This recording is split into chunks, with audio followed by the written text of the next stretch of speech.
आशा की नई किरण। सुहानी और उसके पिता हरीश अपने सूखे खेतों को देख रहे थे। काफी समय से बारिश नहीं हुई थी और जमीन में दरारें पड़ने लगी थी। हरीश के चेहरे पर चिंता थी क्योंकि उनकी मेहनत से बोई गई फसलें अब मुरझाने लगी थीं।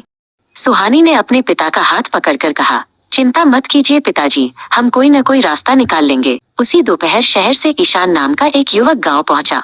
ईशान एक इंजीनियर था और वो ग्रामीण इलाकों में तकनीक की मदद पहुंचाना चाहता था। वो अपने कंधे पर एक बड़ा बैग लटकाए और हाथ में कुछ नक्शे लिए गांव की पगडंडी पर चल रहा था। उसे समझ नहीं आ रहा था कि शुरुआत कहाँ से की जाए। सुहानी की मुलाकात ईशान से बरगद के पेड़ के पास हुई। ईशान रास्ता भटक गया था और सुहानी ने मुस्कुराते हुए उसकी मदद की। जब ईशान ने बताया कि वो पानी की समस्या सुलझाने के लिए यहाँ आया है तो सुहानी की आंखों में चमक आ गई। उसने तुरंत ईशान को अपने पिता से मिलवाने का फैसला किया। सुहानी और ईशान खेत पर पहुंचे जहाँ हरीश काम कर रहे थे। हरीश ने ईशान को गांव का पुराना सूखा कुआं दिखाया। ईशान ने कुएं के अंदर झांक कर देखा और अपनी जेब से एक मापने वाला फीता निकाला। उसने हरीश को समझाया कि जमीन के बहुत नीचे अब भी पानी हो सकता है, बस उसे ऊपर लाने के लिए सही तकनीक की जरूरत है। शाम को ईशान ने सुहानी को एक कागज पर सौर ऊर्जा से चलने वाले पंप का डिजाइन दिखाया। उसने समझाया कि कैसे सूरज की रोशनी से बिजली बनाकर कुएं से पानी निकाला जा सकता है। सुहानी को ये जादू जैसा लगा, लेकिन वो ईशान की बातों को बहुत ध्यान से समझ रही थी। अगले दिन से काम शुरू हो गया। सुहानी और ईशान ने मिलकर खेतों का नाप लेना शुरू किया ताकि वे पाइप बिछाने के लिए सही जगह चुन सकें।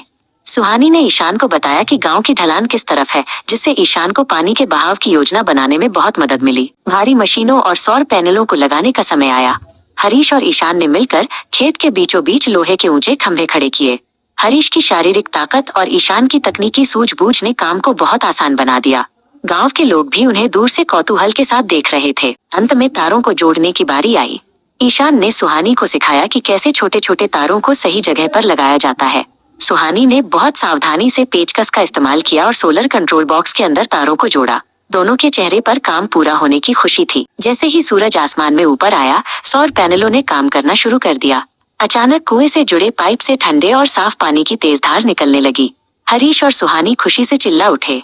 हरीश ने बहते हुए पानी में अपना हाथ डाला और उनकी आंखों में संतोष के आंसू थे। गांव का दृश्य अब बदल गया था। चारों ओर हरियाली वापस आ गई थी। ईशान और सुहानी अब गांव के स्कूल की छत पर खड़े थे, जहां वे बच्चों के लिए सौर ऊर्जा से चलने वाली लाइट लगाने की नई योजना बना रहे थे। शहर की तकनीक और गांव की समझदारी ने मिलकर एक नया सवेरा ला दिया था।